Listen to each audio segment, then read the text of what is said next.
Welcome to our next episode of Fandom Family Chats. This is a production of Family Fan Clubs on Facebook. You can find us all over Facebook. You can find us all over social media under Fandom Family Chats. Look us up, get dialed in, get plugged in, and get ready to listen to some crazy people talk crazy stuff. Welcome back to Fandom Family Chats. I'm Amanda. I'm Eve. And tonight we are talking about Station 19 and Grey's Anatomy. Yay. It's Amanda's favorite. We all know this. This is the one that Amanda could do all by herself if she really, really had to. I really could do a Grey's Anatomy podcast by myself, just talking my heart out. I probably wouldn't talk about Station 19. I watch it every week and I am invested in the characters and I like the stories, but I'm not as attached to it as I am Grey's, if that makes any sense.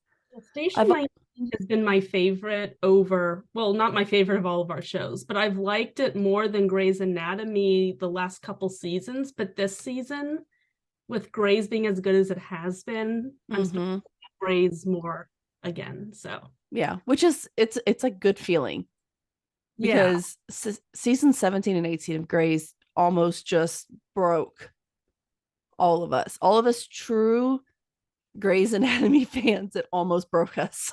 It really made me want to give up, but I was like, I can't devote almost 2 decades of my life to a show only to give up now. So I know. I'm stuck with it. I was just sitting there with a frown on my face going, okay, let's get this over with this week. Have to watch it. But this season, I'm over the moon with this season. But let's talk Station 19 first. Because after months of pushing everything aside, Maya seems to be making some kind of progress with Diane's help. Okay, see, I have mixed feelings about this because it's wonderful. I love the breakthrough that we seemed to get with Maya working with Diane. But I feel like she's had breakthroughs like this before. So I can't exactly trust that this is gonna stick this time. Girl, after this week, I want Maya to go. I want her to go. I don't want her in the show anymore. I don't want to look at her stupid face. I am so over it. And I thought this, and every single week I try to give her, I'm like, okay, this is going to be the week where, I've never loved her, but I used to not mind her. Like, she was just there. And I was like, okay, cool. I didn't want anything bad to happen to her. Now I'm just like, go somewhere. I don't want her to die. Nothing like that. Nothing crazy Grays, but just go. Bring Karina back. I'm just so sick of talking about her. I know. Said Danielle Savray, love her. She's a great actress. Yes, I know. I do love the actress. She has to be an amazing actress based on how much we dislike Maya. I mean, I think it's funny that that's how I measure how great an actor or actress is, how much I hate their character. But yes, oh my gosh, I'm just so done with Maya. She can ride off into the sunset. She can be fired and ride off into the sunset forever, and I'm not gonna miss her at all. But Karina has to stay. Karina needs to stay. I hope they stay separated. I know that sounds so mean to me, and I know not everybody will agree with that statement, but they have just been toxic their entire relationship. We have happy moments, but they're so far and few in between that it's just not worth this relationship anymore. Karina doesn't need this. I mean, she's dealt with, family members with mental health issues who are unwilling to deal with those issues her entire life. She doesn't need it from, it's just ridiculous. Okay, so she's obviously losing it, right? I mean, she seems manic in her ability to get up at 4 a.m., not being able to sleep, and cleaning. I do this sometimes where I clean like this, but not in a manic, not in the state that she was in. And that was super scary to watch because like I just said a few minutes ago, I can't stand Maya, but I don't want harm to come to her either. So I don't know. This was hard for me to watch because I'm like, okay, I get what they're doing. Mental health does need to be talked about more in our nowadays society. And I get Grace is always great about keeping up with current world problems, just like New Amsterdam is. But Which can't they do it with a more likable character? you hope so. Like the best outcome that could come from this is for them to work all the way through Maya's mental health issues and then make us like her. I There, think if they could do that, and they could, if it's written right, if it's performed right, if it's timed right, they can make us fall like in love with Maya. I think I can like fall in love with Maya, but it would take some serious time and work. I need to see a lot more sessions like the one we saw with Diane this week before I can like kind of be endeared to her. Yeah. Because I mean, the way she's describing, her, because like she made that timeline, like Mm-hmm. like what was the timeline of? Just a general timeline of like her. I think it was from just really from the Olympics, I think, like until the Olympics, which by Yeah, the way, this was really confusing for me because as I think most of y'all know, I have never seen Station 19 seasons 1 through 4. Probably. I've never watched those. I I think started. I think last season is the one you started watching like regularly. Yeah, so I didn't know she was an Olympian. I had no idea. I did go back and start watching Station 19 from season 1, and I'm slowly watching. I'm gonna get caught up. And I do like the earlier seasons, but I haven't learned a lot of this stuff yet. So that was kind of a new bit of information. And I don't know, it actually kind of helped explain Maya a little bit more to me. It made her seem a little bit more understandable. Yeah, I keep forgetting that she was an Olympian, to be honest. And I don't know why, seeing as it's hinted at like so often. But yeah, Yeah. I just keep forgetting that that was a part of her life. But good golly, that's quite a harsh memory to have. I Yeah. mean, and she said she was 3 years old. So Mm-hmm.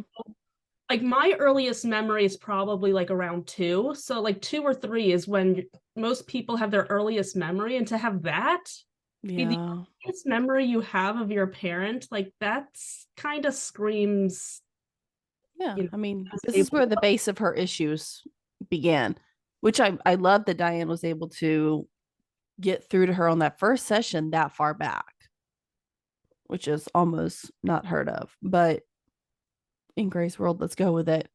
I also want to I'll make everybody laugh here. I had walked out of the room and then walked back in, and I saw Maya like holding the little girl. I had to end up rewinding, so I was so confused. I was like, where did this child come from? I was confused at first too, because like at first they just showed her like hold, like she was just like imagining it, obviously, because that's what Diane had asked her to do.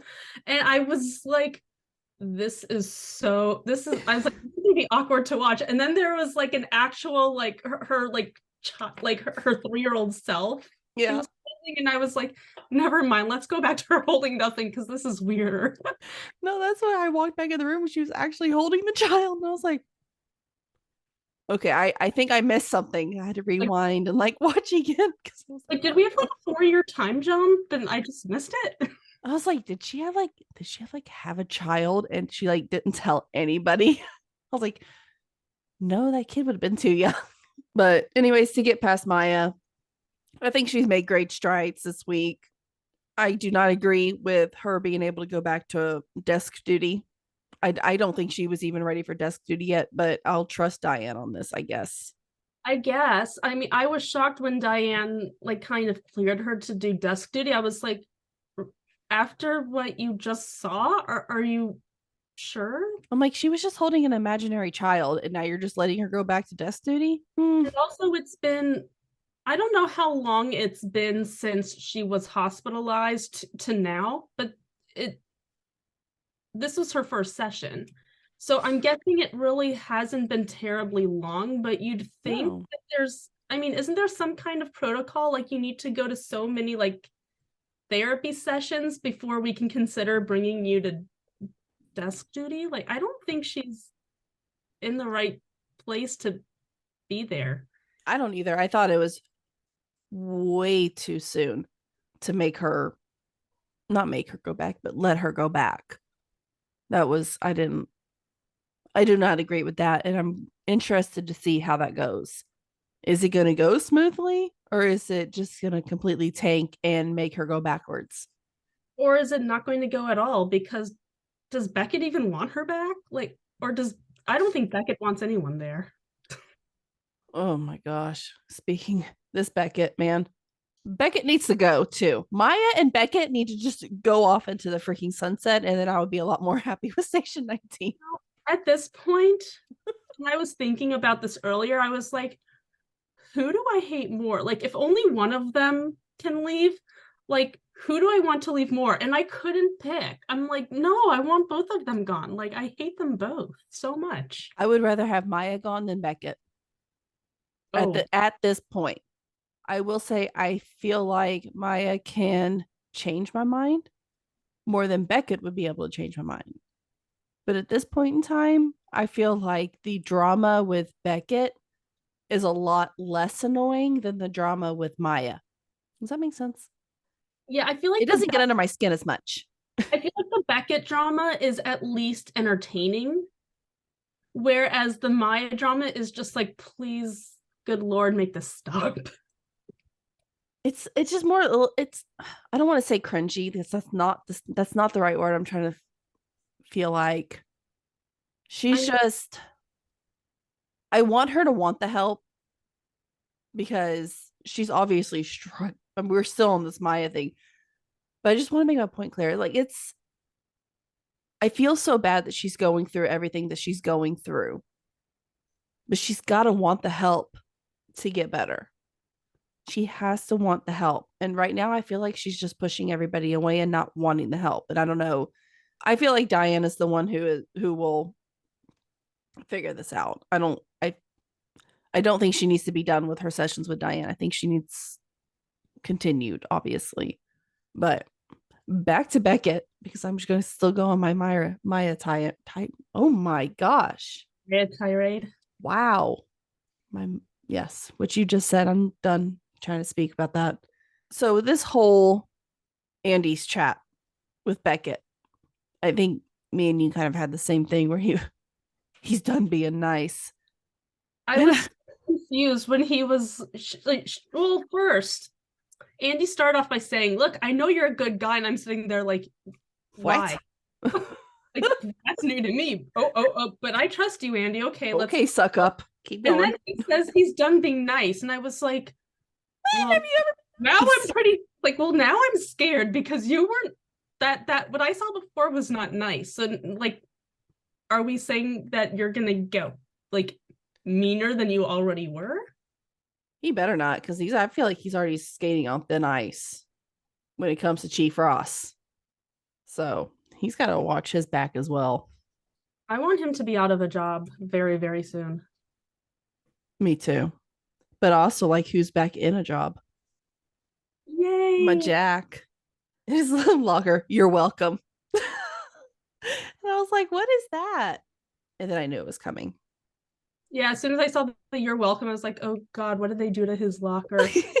And it was like, what was like rubber snakes in his locker? Yeah, like the little, like the can ones where they go ding, they spring out. I was like, are we in middle school? Like they couldn't come up with anything like more creative? Snakes in the locker? Hey, sometimes the OG stuff works. But also a little bit more interesting because we were talking a few weeks ago about not really hearing or seeing from Theo much.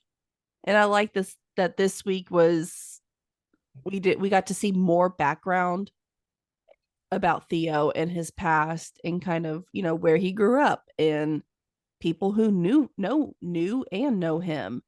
And that was interesting. That was cool. I liked being able to, because I feel very disconnected from Theo. A part of me wonders if that's intentional, because I get the sense that, Theo is very like closed off. Like he's very Yeah. private. He seems very private Mhm. about, his childhood, and he doesn't seem willing to share with anyone, like even Vic, like anything that Yeah. comes about his childhood. She's like, what? She Say has no more. idea. Yeah, she has no clue. So I don't know. I wonder if that's intentional that they haven't given us any information on him. But even if it is, it's like I'm glad that they're starting to give us something, because he still kind of feels like the new guy on the team. Yeah. He's going to keep feeling that way until we, learn more. So yeah, I'm glad. I'm glad we got a little bit into him. But then here comes Beckett to ruin the day again when he wouldn't let Theo go back in with the civilian who just ran back into the burning house. This, I swear, Beckett, he knew it was the right call. He just hates being wrong. I was so mad because, like, okay, but so Theo runs in after this woman, which, what are you supposed to do? Be like, Bye. that woman just ran Hurry inside. up. Go after her, please. It's like, that's okay. Now I'm only an expert based off of all the shows that I watch, but isn't it more important? Like, there's no time to think. Like, if a civilian runs into a house that hasn't been cleared, because he hasn't even, well, first of all, he cleared the house, but it wasn't actually cleared. Well, the fire wasn't even out. They said it was contained to the back 2 bedrooms, which means the house is still on fire. Theo's supposed to do? Be like, excuse me, sir, I know you're busy, but may I chase after that civilian, please? Like, no, you chase after them because, they shouldn't be in there. Yeah. But then he lets Travis go in, because Travis was, wanted to go after Theo. And then he's like, yeah, go. Like, so the only reason he's pissed at Theo is because Theo went against his orders and he hates being challenged. And he's done being nice. So he's done being nice. They ended up getting kind of caught in there. I was so frustrated with this lady. I get it, but she not only put her life in danger, but this is what frustrates me when people go back and for personal things. No matter how important the personal things are, you're not risking just your life. Those firefighters and first responders have to chase you in. So you're not only risking your life, you're risking all their lives. Also, have you never seen This Is Us? I mean, bad things happen when you go back into a burning house.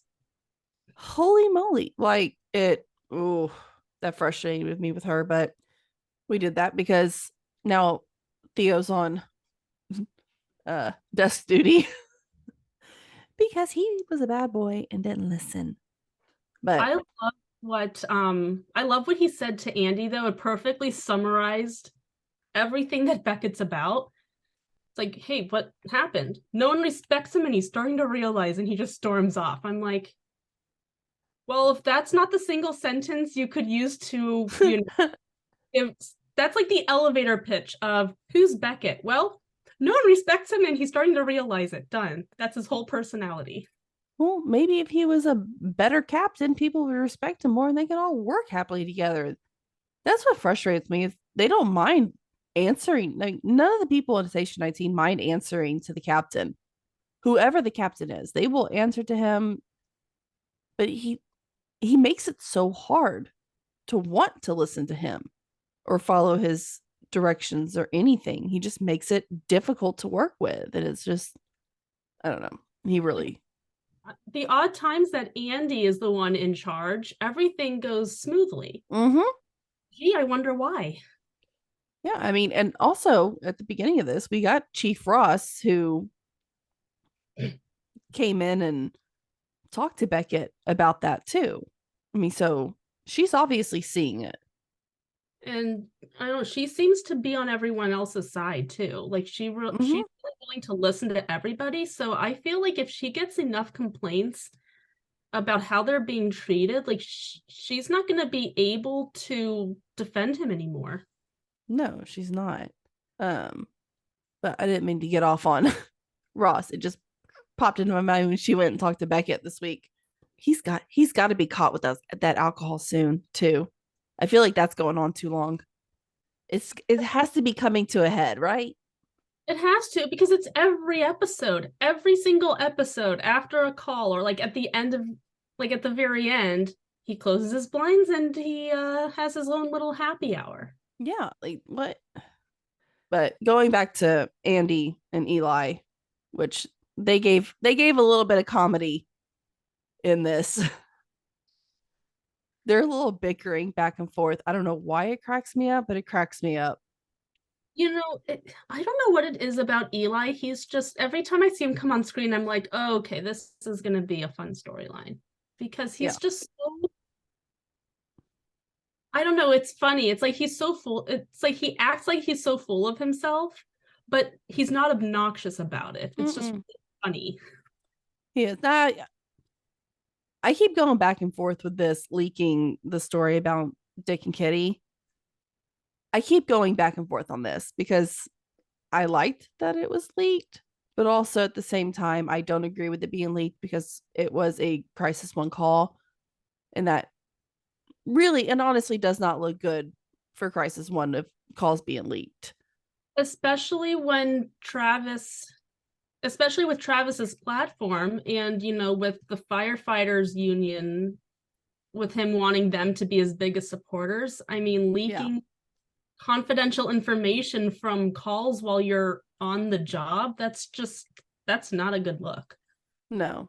I mean, as much as we want to see Dick and Kitty go down, or mainly just Dick, but I don't really mind Kitty. I think she's just like a little blonde airhead that just hops behind him. I love her, but she's amusing. As much as I want to see him go down, I want to see him go down the right way. Like, I want him to be exposed. I want to see him go down, not like a fake. Does that make sense? I'm in my head now. Yeah, I want him, if he goes down, I want it to be because it's something he did. Yes. On his own, like he screwed his own life over and now he has to suffer the consequences. I don't want it to be because someone else dragged him down. Exactly. Like I feel like that's a more permanent, if you screw yourself down all the way, that's a more permanent way down.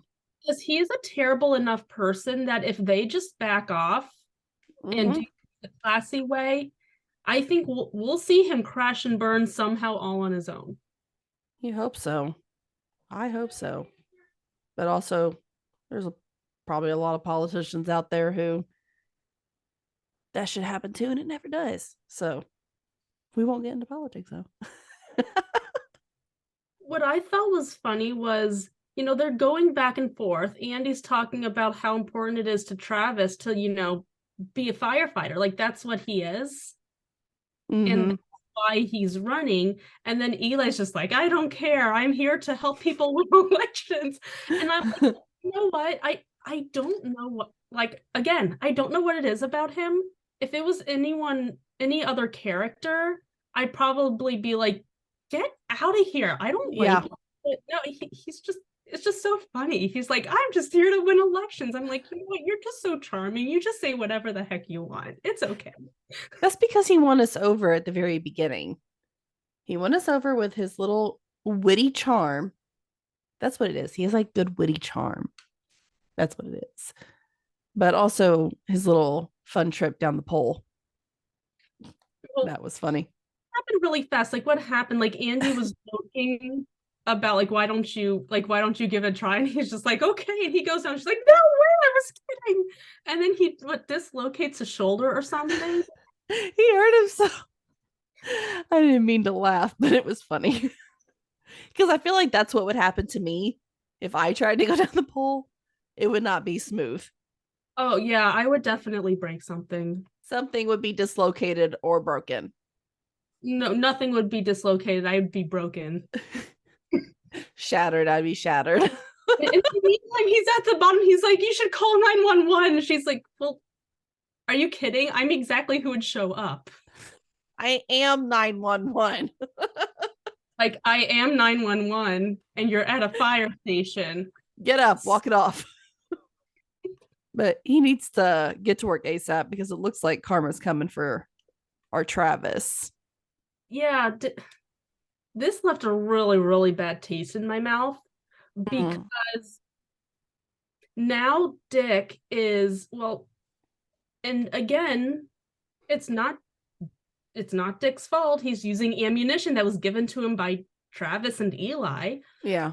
He's basically using that as leverage, like, oh, well, since you leaked my private information, now you owe me. And your chief is going to have to stand with police, which I was like, you gross, no. And then, and as soon as Ross was like, okay, like as soon as she agreed to it, I was like, this isn't the end of it. Like, she has something up her sleeve, because after what happened last week, I'm like, she is not Dick's biggest fan. She's not going to go along with this. Like, she's plotting something. And boy, was she plotting something. That was good. It was so good. It was so good. I went back and watched it again, not because I missed anything, but because I was like, I want to see that again. I had to make sure I heard her all correctly. So I actually did go back and rewind and watch. Like I said, I was kind of distracted while watching this week, but I did go back and rewatch that as well because I didn't quite understand what she said the first time. And I was like, wait, did she just? And I had to go back and I was like, she did. She did just do that. And it was just so classy. This is what I love about Ross, is she's so good at putting people in their place in a way that it just sounds so professional. So like, she basically called out the entire police department and in the classiest way possible said, you guys all suck at your jobs and we're going to show you how to do it. Yeah, come for some training. We get you all trained up. I loved it. So awesome, Ross. So awesome. Obviously, I'm not a police officer, so maybe I don't understand, but shouldn't police officers want to know how to de-escalate in these situations so that they don't have to use their weapon? I mean, you would think. you would think. I think it should be mandatory for. I think they do have to go through training. That would. I think so. I mean, I would hope so. Unless your boss is, Dick, and I mean, I'm sure they go through some kind of like basic training, about it. Like, how we do, like as teachers, we have to go through like the, how to see abuse and the reporting stuff. Exactly, how we have to go through that training. It's like more or less just like a video and training, and I could still ace that test today, and I haven't watched a video in years. I feel like that's probably the de-escalation when it comes to the police department, is that's the amount of training. They know about it. They should know what to do. But that's probably all they talk. I mean, it's probably gone. If you're a police officer out there and you can answer this question for us, please let us know. What is like I don't know, it just feels de-escalation tactics seems like one of those things that they should constantly be getting like training on. Like, really nowadays, it should have been always. Do not get me wrong, it should have been always, but as these bigger problems keep coming out in the media and everything, training should be upped. There should be more training nowadays. Definitely. Like I said, it should have always been training, but definitely nowadays it should be more training. And it should be an in-person training, and it should go way more into depth, just like what Ross is offering to do. So bravo, Ross. So hopefully we see some more police officers wanting that training in the next few weeks. So I don't know. Or Eli is going to get. Or maybe she gets the heck out of Dick, either way. Our poor, in this preview, poor Eli.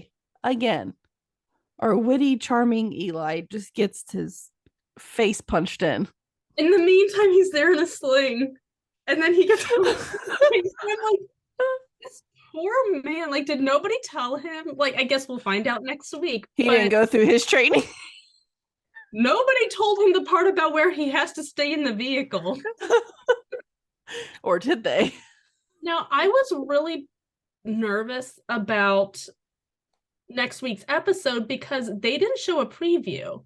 I had to go to like YouTube to find this preview, and a lot of it was just some kind of it was just some weird voiceover of saying this is what's going to, like, if you click on the link that I have in the there, that's the only preview I could find. And it just has some weird voiceover, like someone's reading. Then I got really paranoid. I was like, oh my God, something really, really bad's gonna happen, and they don't want anyone to know. Or is there's everybody dying? Or like something really, really big's gonna happen that like they don't want to spoil. But then I found this and I was like, well, why did they have to make it so hard to find? I don't remember Karina being in the preview. Well, that's exactly that was part of it. Like, they showed the clinic, and then the weird random voiceover said, Karina treats a patient and is presented with an offer. And that's exactly what it sounded like. Huh. Like, that is odd. Like monotone. I wonder why. A voice I'd never heard before. And I was like, I don't understand what this is. But like the part with like Eli and the ride along, like that was totally normal. But then after that part, it was just that weird voiceover. I was like, I don't understand what this is. I will say I don't remember seeing anything about Karina or Theo. I saw the Eli thing, but I did not see Karina or Theo. So I think you saw more of it than I did. All right, well, I guess we're going to see what happens next week. I mean, we obviously see Eli's going to be a quote unquote recruit for the day. And then we're going to see some of the clinic. I always like these clinic episodes. They always give us like good storylines. So I'm excited for a clinic episode. And I thought when it comes to the whole Theo thing next week, I kind of saw this week whenever he was in his old neighborhood.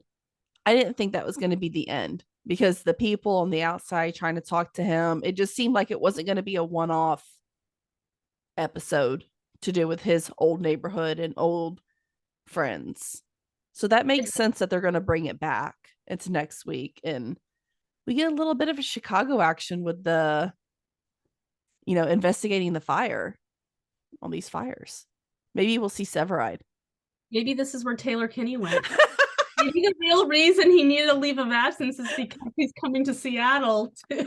Would that not be hilarious if he just like popped up on our screen next week?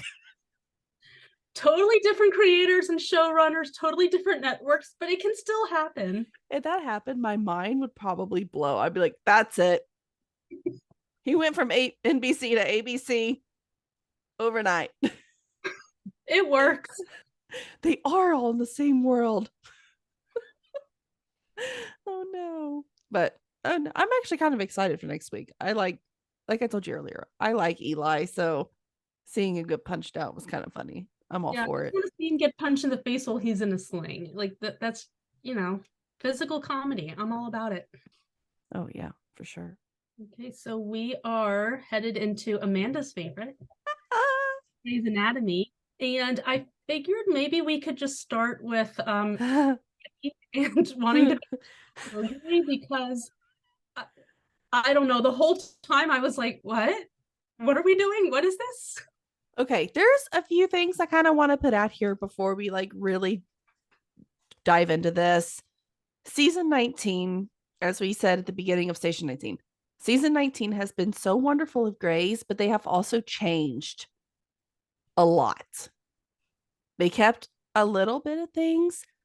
The amount of outside we see now in Grey's is more than we've ever seen. Like them walking outside of the hospital, and it looks different. Like it looks like they're in a different place. Yeah, it looks like they went through like some kind of major reconstruction of the hospital. Yeah. And they never said anything. I know. It's like even like the outside when they're like looking into it, we have like that skywalk kind of thing going across. I'm like, where, like, when did that come into play? Like, where? Now it makes sense because I'm still really early on in my Grey's rewatch because stuff just keeps coming up. But like when I go back and rewatch Grey's, season 1, the first thing I notice is I say, "Oh my God, this is so early 2000s." Mm-hmm. So just the way that the hospital looks. Yeah. Like it was state of the art for early 2000s. But then now that we're in 2023, like it makes sense that they're going to, do some more fancy things, make it more modern. Yeah. But like overnight without saying anything. That's like, I love that that they're doing this. I like seeing when they're walking outside and like talk to each other. Like it's actually really nice. It's a nice, like, to the eye, while you're watching. It's nice to see. I wish they would have mentioned just something, just like, oh, like when, like,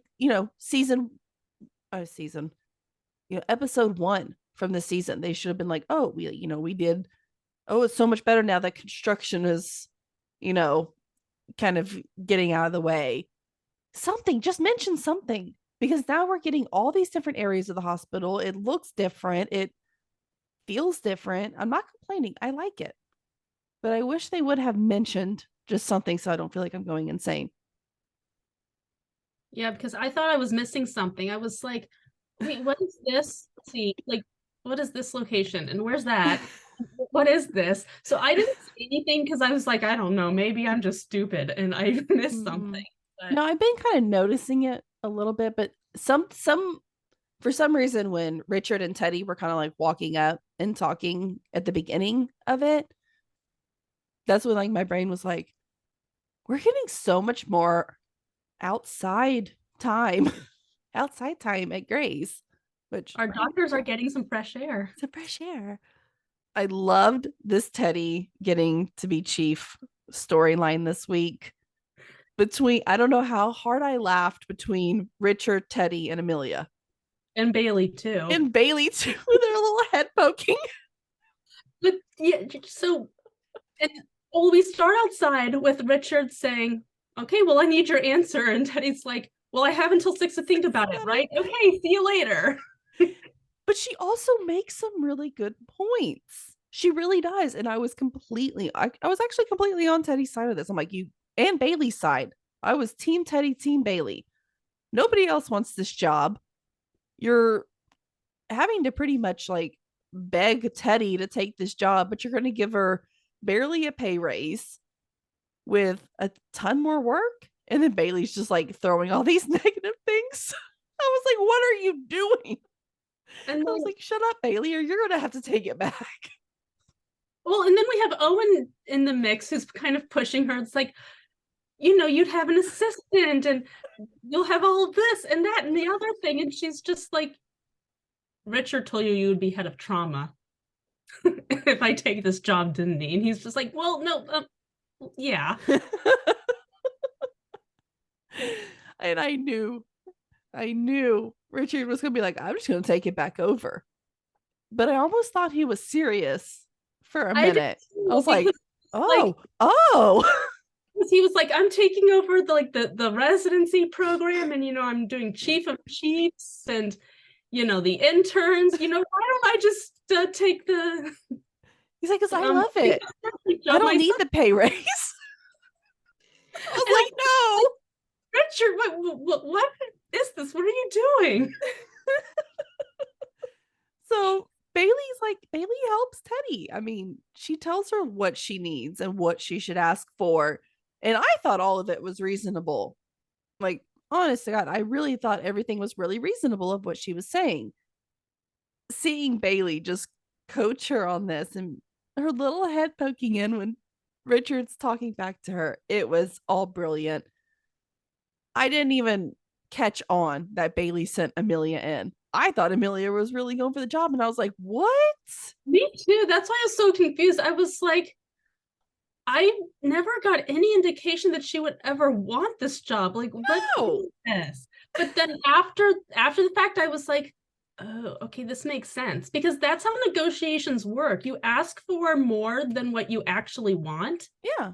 in hopes that they're willing to meet you in the middle. So Mhm. then, like, Amelia comes barreling in and she's like, I want, a whole new lab, so I can do my research. And Teddy's like, oh, I don't need to go anywhere. I can stay right here. And I'm sitting there like, I don't understand what any of this is. I'm so confused. I was really enjoying it because also the last couple of weeks have been we've seen a lot of the interns, which trust me, I'm not complaining. I like seeing the interns this season. But it was kind of nice to have just a storyline of just the Like, OGs, like all the grown all the grown-ups. so to speak. It was kind of nice to just seeing them together and a whole new and this Richard's new office in this new building we're in. Again, where did this office come from and why does it look different? This random new office. I mean, it makes sense, with the Fox Foundation having taken over the hospital and Catherine always 10 years ago. But it's like they could have thrown anything like, oh yeah, all those changes that Catherine suggested that we finally took her up on, they look great. Don't they move on? Like, you couldn't get us that. Something. I just feel like where they're like, nah, Grace fans, they won't notice. We notice everything. We've only been watching this show for 18 years. They won't notice that we've changed all of the scenery. Somebody can blink in the back wrong and I will notice it eventually. Maybe not the first time, but maybe the fourth time I watch it, I will notice it. So we're going to talk about Link's big surgery. But while we're sort of talking about Teddy's first job of as chief was kind of a big one, which I didn't feel was very fair to her, but she did awesome. Yeah, that was crazy. Like the second that they found out, we'll go into in a second, but Yeah. the second that she and Owen found out about like what happened with Link's patient, all of a sudden, and this is definitely what I would do. I do the same thing. She's standing there like, oh my God, and I'm the chief. Yeah. Well, she's like, oh, I'll accept the job tomorrow. Like, I need to go through my training first, and then I can officially be the chief. But until then, I'm not allowed to talk to any press. I kind of liked her idea of I need an assistant and they handle all the complaints. I was like, could you imagine that assistant's job? That would be a horrible job. That would be, you'd have a hard time filling that job because who wants to pay me pretty well? Well, I mean, customer service agents have that job. It's literally their job to be screamed at every day for things that aren't their fault. So if you can find someone like that, then you're golden. I guess. I wouldn't want to do it though. Having to be the bad guy all the time? Like, no, thank you. No, so poor Teddy. I mean, she's now chief. It's just so weird that only a couple of seasons ago of how much we hated Teddy. This is what I'm saying about Maya. We got to a place with Teddy that we just could not stand her. We wanted her off the screen. We couldn't look at her face without hating her. And now she's like chief of surgery, and I'm like happy about it. So if the writing and timing is done right, they can change their minds about almost anybody. There's a few people that they could never change my mind on. Beckett, what's the other one I do not like in Grey's? Isaiah Washington, right? Dr. Burke.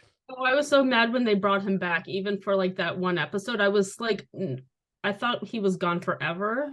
Like, let him be gone forever. We're done. So I think my favorite part of Link's patient, who we're moving on to next, was Joe trying to get him all pumped up. And she obviously doesn't know sports. And I'm not a big sports fan either, but I at least know which team goes with which sport in the city that, I was born and raised in. At least know the names of the teams. And she's sitting there like, I don't know Seattle teams, but she was just all over the place. And she's like, you're gonna help him get to where he can score a basket. And I'm like, honey, that's That's stop. basketball. Make him his breakfast and stop talking. But you also have people like me who I do follow football and I like watching football. But when he came in and was like, I'm operating on a Seahawk, I thought he was like operating on an animal.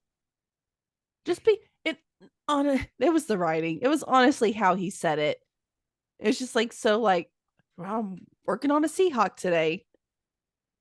Not like a That football player. It was just like such a weird way of saying.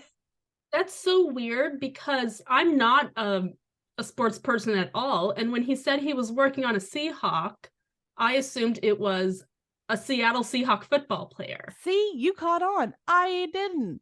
I was like, why? Because I think I said it on the podcast last week.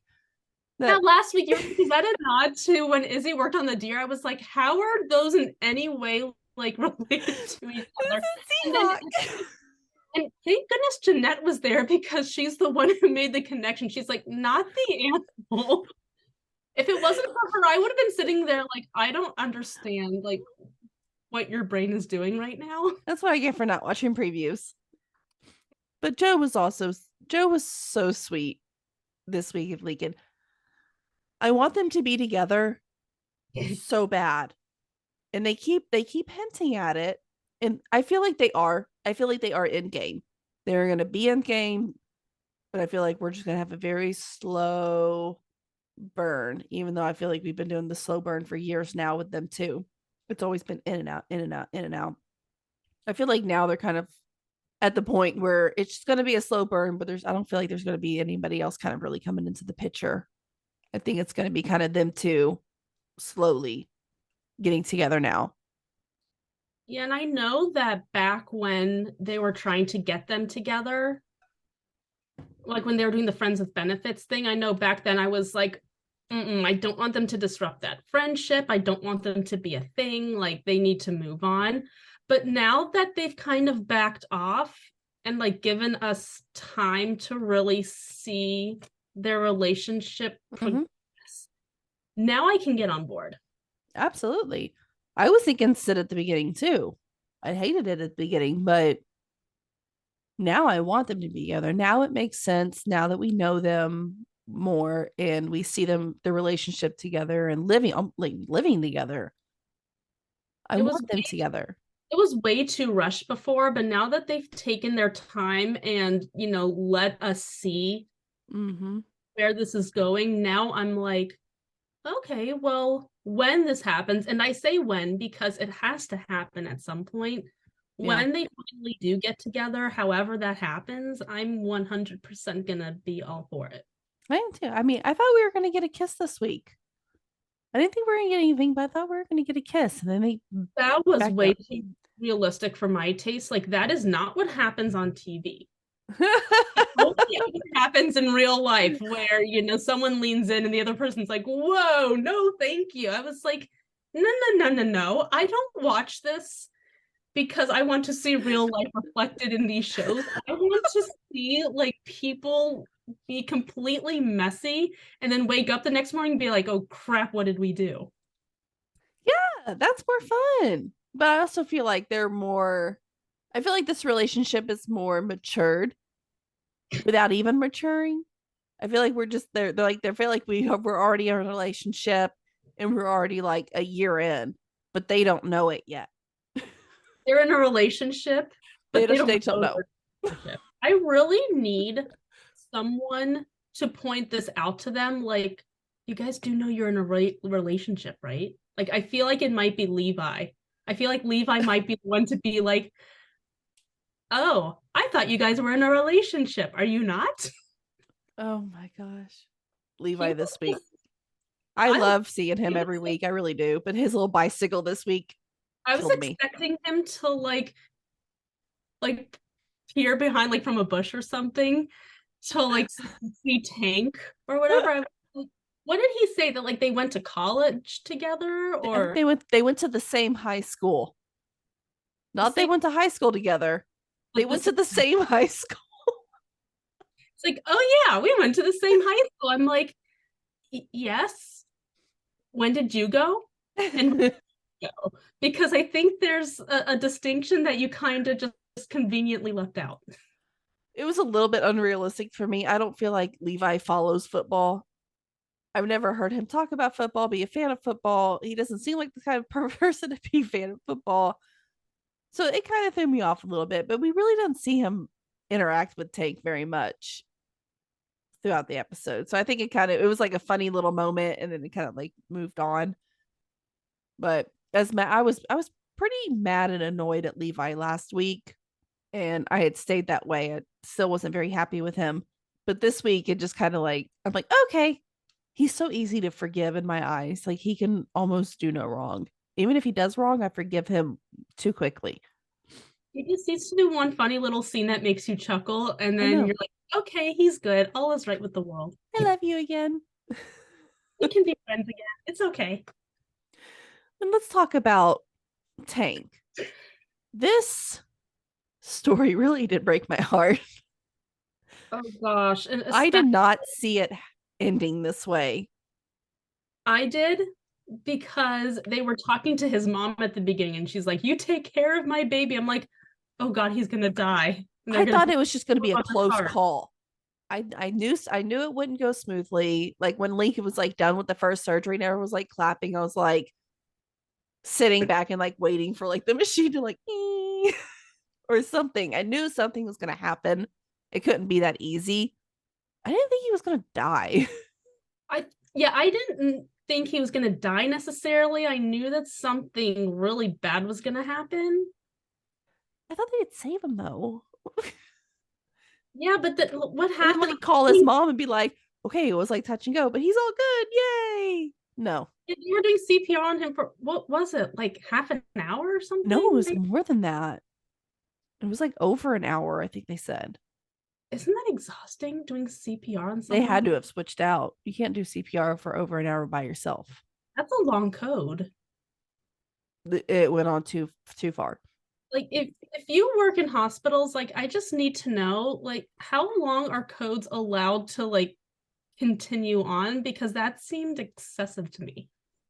It seemed very excessive. And I'm like, even if like he does live, like, is he gonna wake up? And like starts to be like, I start worried about like kind of like that stuff of do Ever they have since brain function where they I think they have him up to oxygen. So his brain would probably be fine. So I think that's what does their brain in is the lack of oxygen.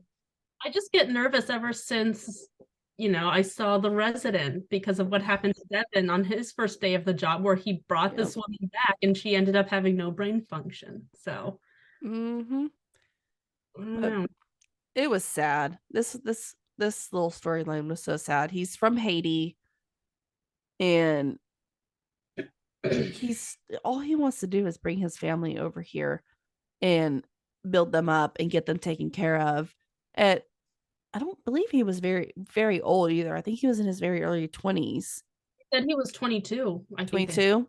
I missed that part, but I was assuming he was in his very early 20s. If that's, I mean, usually by 30, they're about done, unless you're like a quarterback or something or a running back. But mid 30s is like unless you're Tom Brady, let's put it at that point. I'm just nodding and smiling at this point. I'm like, uh-huh. Oh, sorry. I definitely know what all these words are. You know Tom Brady, at least. I mean, I know Tom from Brady. there. I know who Tom Brady is, and I know what quarterback is, but like everything else, I was like, uh-huh, okay. This guy pretty much takes a lot of, like they were saying in the show, his knees take a lot of force because he's stopping people at. And he's not a small guy either. Like he looks like a pretty big guy. Yeah, I mean, most of them usually are. I mean, they're like I said, they like stop people they pretty much become a brick wall. Is their job is becoming a wall, and nobody can get through. So it takes a lot on your body, and that's why he's like they get a good 6 to 8 years probably, and then they're done.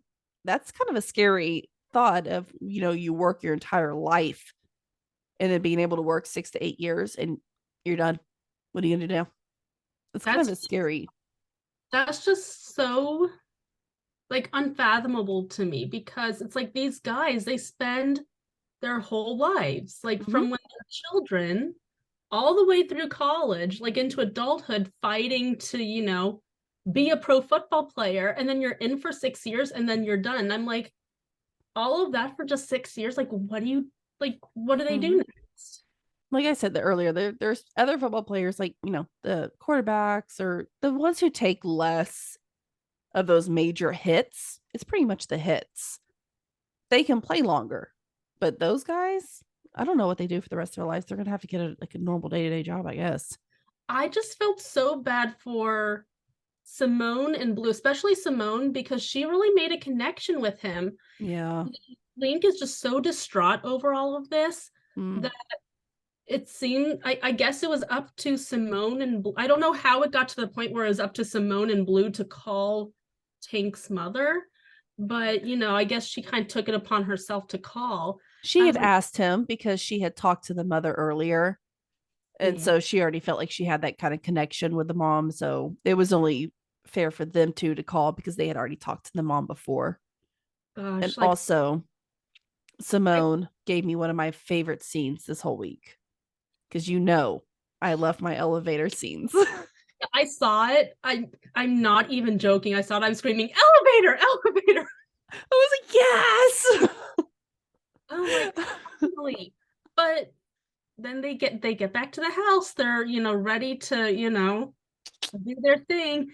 And who's waiting for her? This Trey. Trey. I was like, I think of his name. Trey. And This then guy needs to go. Bye and then bye. yeah, I don't know anything about Trey except that he needs to get gone. But then he turns around, he's like, "Oh, so who's this? Oh, he's my roommate." I was like, Knife in the heart and twist it. after that elevator scene, "Oh, he's my roommate." I'm like, dude, get the heck out of here. That my mouth was like hanging open a good 2 inches for like 30 seconds after that. I was like, are you serious? I was like, well, it's Grace, so I'm not surprised. Can't be that easy. No, it was a pretty week for Lucas, both figuratively and literally, with Mika and Lucas's patient. Well, they had to figure out who got the better bedroom, so Oh my gosh. That was hilarious. And I loved how they used at the very end where they're doing the little, when they put all their names in and picked one who got the primary bedroom. They used, could you tell they were using like the throw up bin, the little pink mhm. round throw up bin? I was like, that is a doctor's house. Yep, exactly. They're using medical supplies in their house as like bowls. Well, what else are broke, medical interns supposed to do? But this patient that Mika and Lucas had apparently did this pho challenge. That's what I it was. love some pho. I But couldn't remember what the exact challenge was, but 333. It was 3 pounds of meat, 3 pounds of broth, three, was it the noodles? maybe. It was 333, whatever that was. It was like 3 pounds, 3 pounds, three something. I don't know. But it was a lot.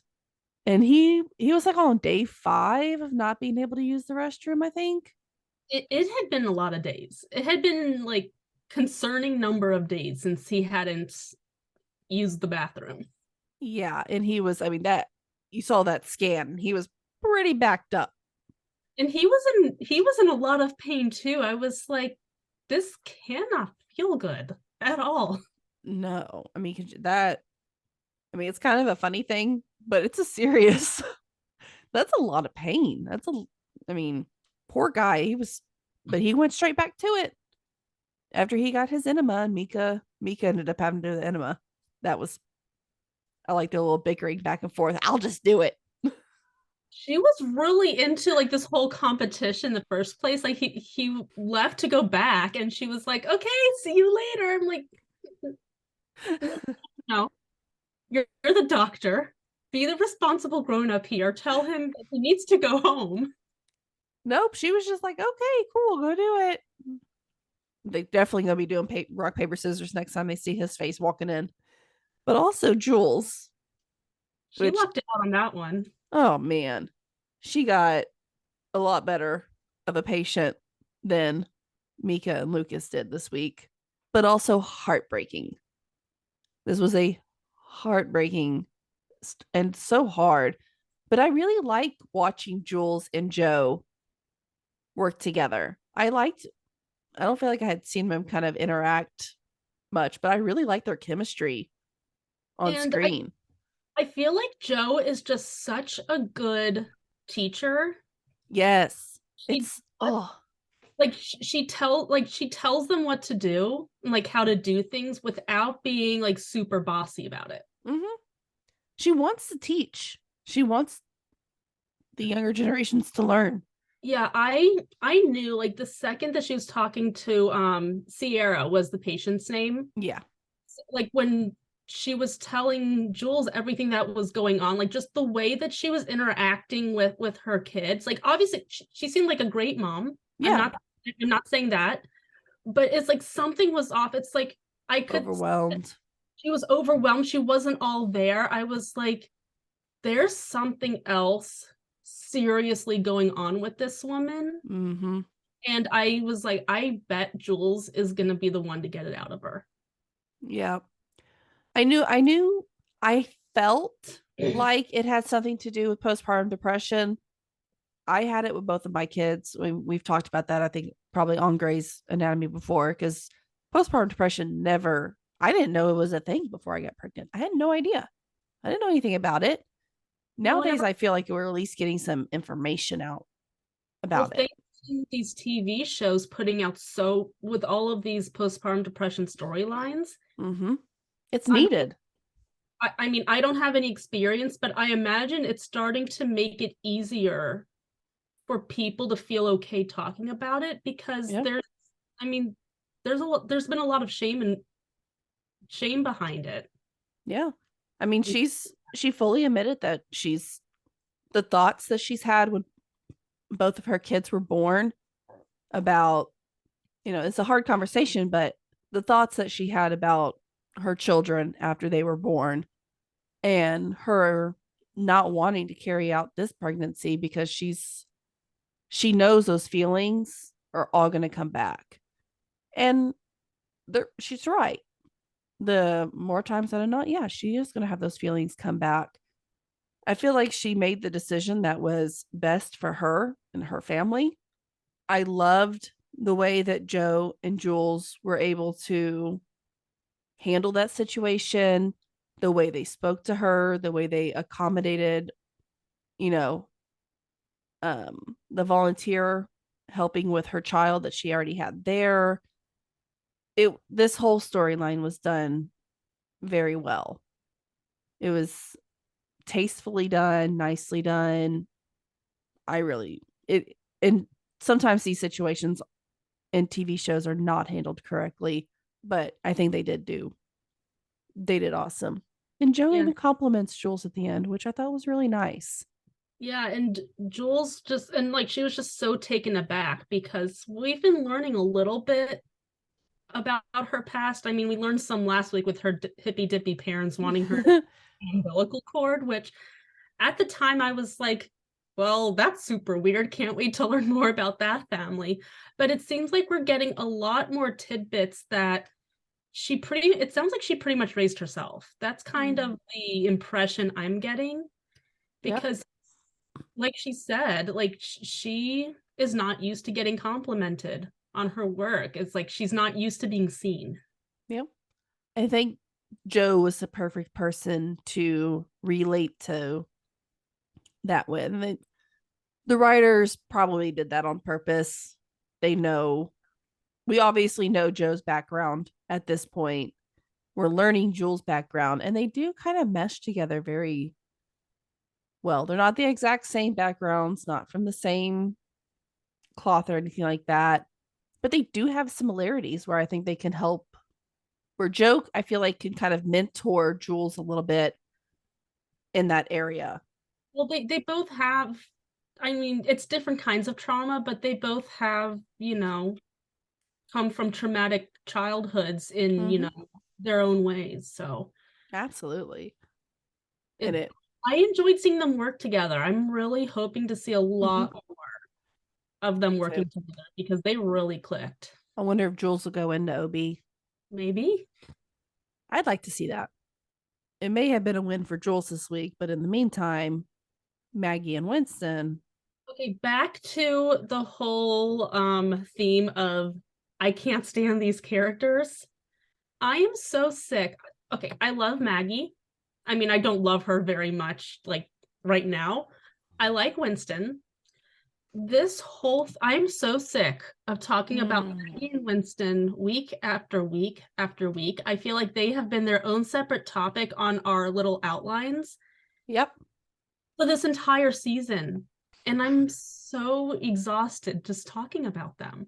But I think I brought this up a week or two ago is I really feel like they're doing this now because we never got this with them at the beginning of their relationship. They got together mid-COVID. Was it season 17? And A season that didn't exist. to us, no. I almost sometimes forget how long Maggie has been in the show because I feel like I should love Maggie at this point. I feel like I should love but I feel like if Maggie's last episode was this week, I wouldn't care. I feel like we should care more about her either way. Like at this point, I don't exactly hate her. I don't hate her. But I also don't love her. She's just very Did you remember that Richard was her dad? Yeah, I keep forgetting about it, but then every once in a while when they start talking, I'm like, oh yeah, that's a thing. I But don't feel like I should still be forgetting that. at this point, I care way more about Winston, who's only been on for a couple of years, than I do about Maggie. Like, Yes, and it makes me sad. It really does because at the beginning I didn't like Maggie. I've never hated Maggie. She's a wonderful actress. I really, really actually do love the actress. But just I feel like her storylines in the past several years have just been flat, I guess. Just not interesting.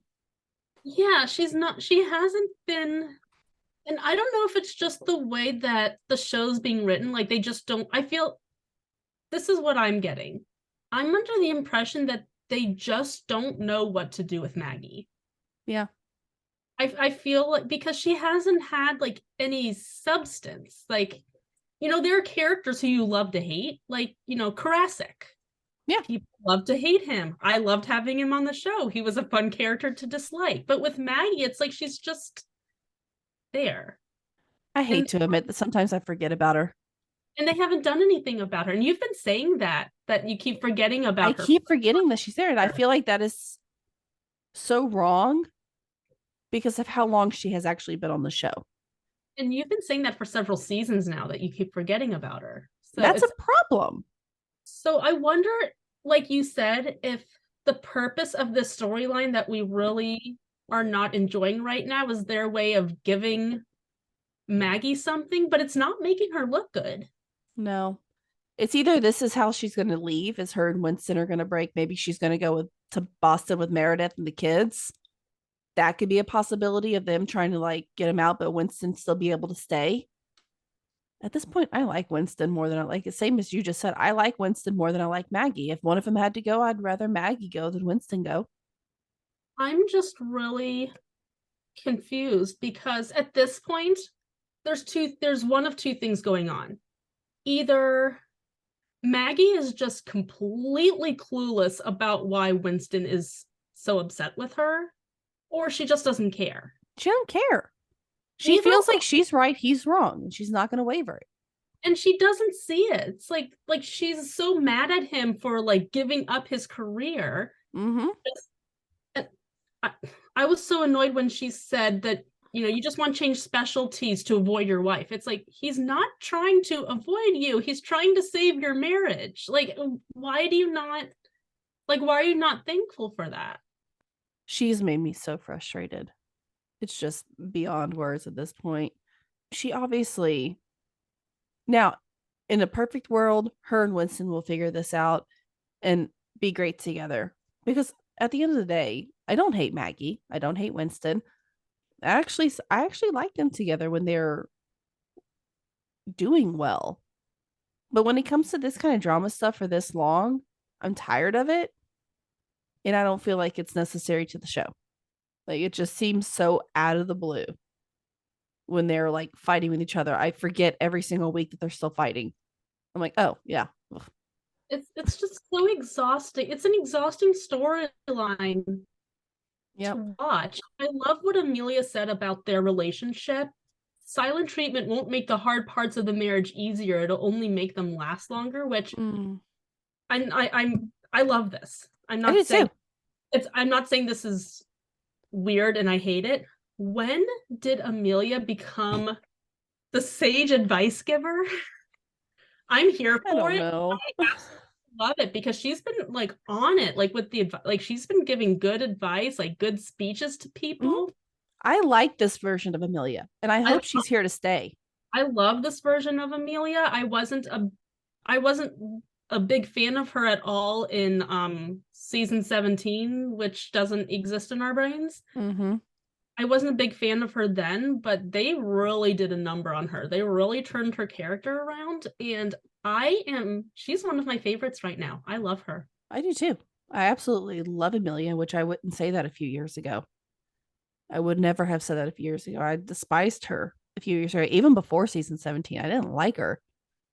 Now I really, really, every time Amelia's on the screen, I really do enjoy seeing her every week though. And also I do want to mention Maggie's little, what does socks mean? I'm so the only thing about this episode that made me upset was we got to the end of the episode and we never found out what socks mean. What does socks mean? But like she used that as like maybe you should. Would it have been funny? Like, I mean, I know that they were fighting, but couldn't they have had like a nice light moment where she said, okay, so I have this note, like, what does socks mean? Like, I mean, Something. I don't know how they would have put that in there, but it would have been, nice to have something to really lighten up the heaviness. Yeah. Their relationship is just so heavy. Yeah. They it is. to toss something in there to kind of lighten it up because they're both so set on my way's right. No, my way's right. By the way, only one of them is right, and it's not Maggie. It's not. It's really not. We gotta get past this whole Maggie and Winston fighting thing. Really, with Winston keeps taking Owen's advice. People need to stop taking Owen's advice. I mean, I love Owen. I do too. Right? A lot of people hate Owen. I am a huge Owen fan. Currently he's there for comedic relief. Mm-hmm. I'm here for it. I love it. But people need to stop taking his advice. I want him to keep giving advice because it's funny. But people need to stop taking the advice as gospel and then running with it. And then getting mad at him for giving it's like, do you not see him and Teddy's relationship right now? Don't take his advice. Like Winston said, I should have known better. Stop taking Owen's advice. Listen to it, nod and smile, and then say, yeah, good luck with that, dude. Like, absolutely. But Winston's little remark of not everything can be resuscitated, I felt like that was a very strong statement. That was like a dagger to the heart. I loved it. Yep. So I'm here for it. I'm here to see what they're gonna do with that later down the road. Hopefully it's not much longer because I'm about done with it. But put it on record, please, that I am Team Winston. Ditto. Totally. But once again, I think that's about it we have to talk about with the episode. But let's kind of go into the preview. The preview didn't really give us too much info. We know there's going to be a party. We know there's going to be this crazy love triangle now between Trey and Simone and Lucas. Ooh. I need Trey to go away. I do too. I feel like that's what's going to happen there. I feel like at some point Trey is eventually just going to leave and go away. He's nice to look at though. I will give him that. Oh yeah, I mean, I want him to stick around so like I can week to week, but like, can't he just like be off to the side away from everyone? Leave Lucas and Simone alone. Stand there in the corner. Let us look at you. Keep going. So I'm actually getting excited every single week for these episodes, but I think we're gonna have a little party in our heart with this intern party, a little sneak peek into season 1 when the interns have that party in the house. I hope it's pays a little bit homage to that because that's a huge episode at the beginning for the Magic team. I think that's where they're going to go with this next week, and I'm all here for it. I'm ready for it. I'm excited. Yeah, it's a good season overall. I went into season 19 thinking I'm going to watch this season and this better be the last season and we need to end Grays. And now I don't know what they did for me. Now I want season 20. And I don't know how they're going to ruin it again. They got to ruin it again for me before they can close it out. Ruin it and then close it. Thank you. Don't get me wrong. I love Meredith. It is Grey's. I don't miss her. Yeah, I don't miss her. And I feel like that was really well planned by the writing, production, and probably, I feel like this was a known thing coming for a while. So I feel like they had time to plan and come up with ideas of how to kind of quote unquote kind of replacing her. I thought they blew it out of the park. They really did. And I'm impressed. I didn't think they could do it. I didn't think there could be a show without Meredith in it, but it's rocking. And I didn't even think about Meredith one time during this episode while I was watching it. I didn't think about her. They had her voiceover at the very beginning, but other than that, I didn't miss her. There was enough like really good stuff in there from, some of our favorite veterans and everything. So I was pretty happy. I was too. I'm all here for it. It's great. It's awesome. But I think that's all we have for tonight. We have talked a little bit in depth about Station 19 and a lot of depth about Grey's Anatomy. A little bit about Sorry. Too, but and a little bit of tangents about Maya Beckett and Waggy. Can that be their relationship name, please? That's their name from now on.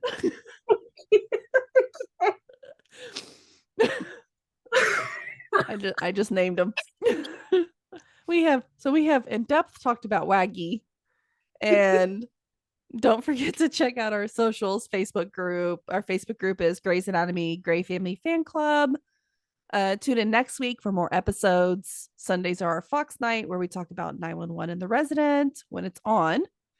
And Tuesday is our NBC night where we discuss all 3 Chicago shows. Wednesday nights are, of course, ABC, where we dig into Grey's Anatomy and Station 19. We'll see you real soon. Bye. Bye. Loving our content? Subscribe to our YouTube channel. And don't forget to share our podcast with your family and friends. We want to continue the conversation with you. You can find us on Instagram, Twitter, or TikTok under Fandom Family Chats, or one of our ever-growing Facebook groups by searching Family Fan Club. We've also launched a website, Family Fan Club 2021 at Wixsite.com. You can email us there and keep checking it for announcements and merch coming soon. And of course, be sure to tune in every week for new episodes discussing all your favorite shows.